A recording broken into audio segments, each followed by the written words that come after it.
K Bhaskar PDS రాష్ట్ర అధ్యక్షులు, ప్రగతిశీల ప్రజాస్వామ్య విద్యార్థి సంఘం పీడీఎస్ ఆంధ్రప్రదేశ్ రాష్ట్ర కార్యవర్గ సమావేశాలు ఏలూరు నగరంలో నిర్వహించుకోవడం జరుగుతుంది.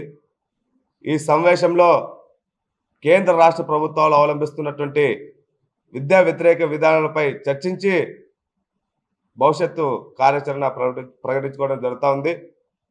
ముఖ్యంగా కేంద్రంలో మోడీ ప్రభుత్వం దేశవ్యాప్తంగా ఉన్నటువంటి విద్యా వ్యవస్థను కూడా నిర్వీర్యం చేస్తూ విద్యా వ్యవస్థను కాషాయీకరణ, ప్రైవేటీకరణ, అంబానీ, ఆదాని లాంటి వ్యక్తులకు అప్పచెప్పడం కోసం దేశవ్యాప్తంగా నూతన జాతీయ విద్యా విధానాన్ని తీసుకురావడం జరుగుతూ ఉంది. దీన్ని రాష్ట్ర వ్యాప్తంగా పీడీఎస్గా తీవ్రంగా వ్యతిరేకిస్తూ ఉన్నాం.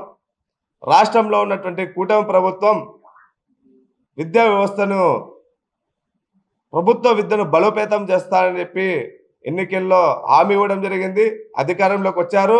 అధికారంలోకి వచ్చిన తర్వాత ఈరోజు నారా లోకేష్ గారు, విద్యాశాఖ మంత్రిగా ఉన్నటువంటి లోకేష్ గారు, మేము ఒకటే అడుగుతా ఉన్నాం, రాష్ట్రంలో ప్రభుత్వ విద్యను బలోపేతం చేస్తూ ఉన్నారు.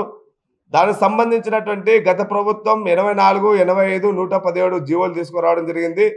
రాష్ట్ర వ్యాప్తంగా సుమారుగా ప్రాథమిక పాఠశాలలు కూడా మూసివేయడం జరిగింది. రాష్ట్ర వ్యాప్తంగా 192 ఏకోపాధ్యాయ పాఠశాలలు ఉన్నటువంటి పరిస్థితి మన రాష్ట్రంలో ఉంది. వీటన్నిటిపైన జీవో నెంబర్ 117ను రద్దు చేశారు. కానీ దానికి సంబంధించినటువంటి నియమాలు మాత్రం, దానికి సంబంధించినటువంటి అనుసరించినటువంటి విధానాలు మాత్రం అలాగే కనపడుతున్నటువంటి పరిస్థితి మన రాష్ట్రంలో ఉన్నది. ముఖ్యంగా నేను అధికారంలోకి వచ్చినటువంటి మెగా డిఎస్ ఇస్తా అన్నాడు. మొదటి సంతకం మెగా డిఎస్ పై సంతకం చేశాడు. ఈరోజు సంతకం చేసినటువంటి రాష్ట్ర ముఖ్యమంత్రి సంతకానికి కూడా ఈరోజు రాష్ట్రంలో గ్యారంటీ లేనటువంటి పరిస్థితి ఉంది. రాష్ట్రంలో నిరుద్యోగులు, ముఖ్యంగా ఉపాధ్యాయ పోస్టుల కోసం సుమారుగా 50,000 పోస్టులు ఖాళీగా ఉంటే కేవలం కొన్ని పోస్టులు మాత్రమే ఈరోజు విడుదల చేస్తే ఆ నోటిఫికేషన్ కూడా ఈరోజు రోజుకు వాయిదాలు వేసుకున్నటువంటి పరిస్థితి మనకు కనపడతా ఉంది. ముఖ్యంగా మేము ఒకటి ఆడుతూ ఉన్నాం, రాష్ట్ర వ్యాప్తంగా ప్రభుత్వ పాఠశాలలో ఈరోజు సుమారుగా ఈ సంవత్సరం 2014, 2020 సంబంధించినటువంటి విద్యార్థులు డ్రాప్అవుట్ సుమారుగా 4 లక్షల పైగా ఈరోజు డ్రాప్అవుట్ అయ్యారు. కేవలం ఈరోజు నారాయణ, చైతన్య, ఎన్ఆర్ఐ, ఆక్స్ఫర్డ్ లాంటి ఎంతో కార్పొరేట్ ఈరోజు విద్యా సంస్థలకి ఈరోజు విద్యార్థులు వెళ్తున్నటువంటి పరిస్థితి ఉంది. ఈరోజు కార్పొరేట్ విద్యా సంస్థల ఆగడాలను కూడా ఈరోజు ఉన్నటువంటి కూటమి ప్రభుత్వం వస్తాసు పలుతా ఉంది. ఈరోజు రాష్ట్రంలో ఆయన క్యాబినెట్లోన ఒక మంత్రి పదవి ఇచ్చారు నారాయణ విద్యా సంస్థల వారికి.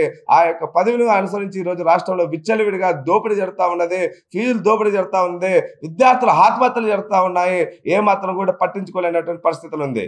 గత ప్రభుత్వంలో ఇదే పవన్ కళ్యాణ్ గారు, రాష్ట్ర ఉప ముఖ్యమంత్రి గారు విద్యార్థులు ఆత్మహత్యలు చేసుకుంటుంటే నారాయణ, చైతన్య లాంటి విద్యా సంస్థలు ఆత్మహత్యలు జరుగుతూ ఉన్నాయి.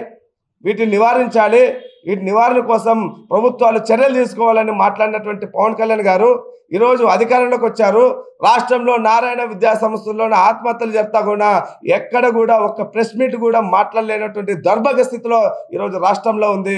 రాష్ట్రంలో ఉన్నటువంటి విద్యాశాఖ మంత్రి నారా లోకేష్ కూడా ఈరోజు మాట్లాడలేనటువంటి దౌర్భాగ్య స్థితిలో రాష్ట్రంలో ఉంది. వీటన్నిటిపైన మేము భవిష్యత్ కార్యాచరణ రూపొందించుకుంటున్నాం. అదేవిధంగా ఈరోజు బాబు వస్తేనే జాబు వస్తుందని హామీ ఇచ్చాడు. రాష్ట్ర వ్యాప్తంగా సుమారుగా 1,50,000 పోస్టులు ఖాళీగా ఉన్నాయి. ఈరోజు ఒక పోస్టుకు కూడా నోటిఫికేషన్ ఇవ్వలేనటువంటి పరిస్థితి ఈరోజు కూటమి ప్రభుత్వానికి ఉంది. ఈరోజు ఉద్యోగాలు ఎవరికి వచ్చినాయంటే ఈరోజు Telugu Desam party, Janasena party, BJP పార్టీకి ఉన్నటువంటి వ్యక్తులకు, లీడర్లకి నామినేట్ పోస్టులు ఇచ్చారు. కానీ రాష్ట్రంలో నిరుద్యోగులకు మాత్రం ఒక్క పోస్ట్ ఇవ్వలేనటువంటి పరిస్థితి ఉంది.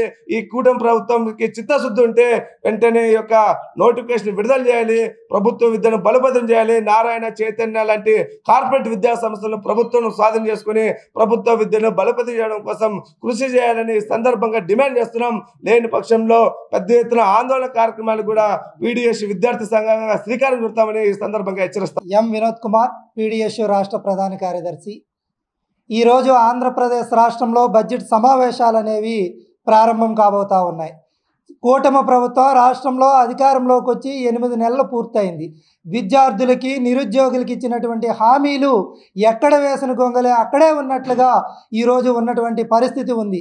ఆనాడు కొఠారీ కమిషన్ చెప్పినట్లు రాష్ట్ర బడ్జెట్లో 30% నిధులు, కేంద్ర బడ్జెట్లో 10% నిధులు, జీడిపిలో 6% నిధులు కేటాయించాల్సి ఉండగా ఏ బడ్జెట్ సమావేశాల్లో కూడా ఈరోజు 6% కంటే ఎక్కువ నిధులు కేటాయించినటువంటి పరిస్థితి లేదు. ఈ అసెంబ్లీ సమావేశాల్లో అయినా, ఈ బడ్జెట్ సమావేశాల్లో అయినా విద్యారంగానికి 30% నిధులు కేటాయించాలని చెప్పేసి పీడీఎస్ విద్యార్థి సంఘంగా మేము డిమాండ్ చేస్తూ ఉన్నాం.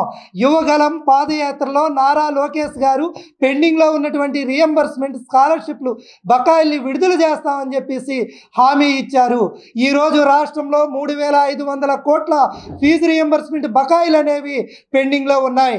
సంక్రాంతి కానుకగా 76 కోట్ల ఫీజు రియంబర్స్మెంట్ బకాయిలు విడుదల చేస్తామని ట్విట్టర్ వేదికగా ప్రకటించినటువంటి విద్యాశాఖ మంత్రి ఈరోజు ₹1 కూడా నిధులు కేటాయించినటువంటి పరిస్థితి లేదు.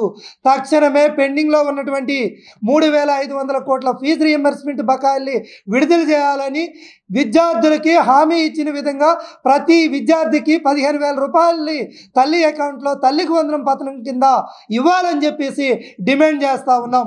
లేని పక్షంలో పెద్ద ఎత్తున ఉద్యమిస్తామని చెప్పేసి కూటమి ప్రభుత్వాన్ని హెచ్చరిస్తాం. మరిన్ని వీడియోస్ కోసం ఛానల్ ని సబ్స్క్రైబ్ చేయండి. లేటెస్ట్ అప్డేట్స్ కోసం వాట్సాప్ ఛానల్ ని ఫాలో అవ్వండి. ఆ లింక్ డిస్క్రిప్షన్ లో ఉంది.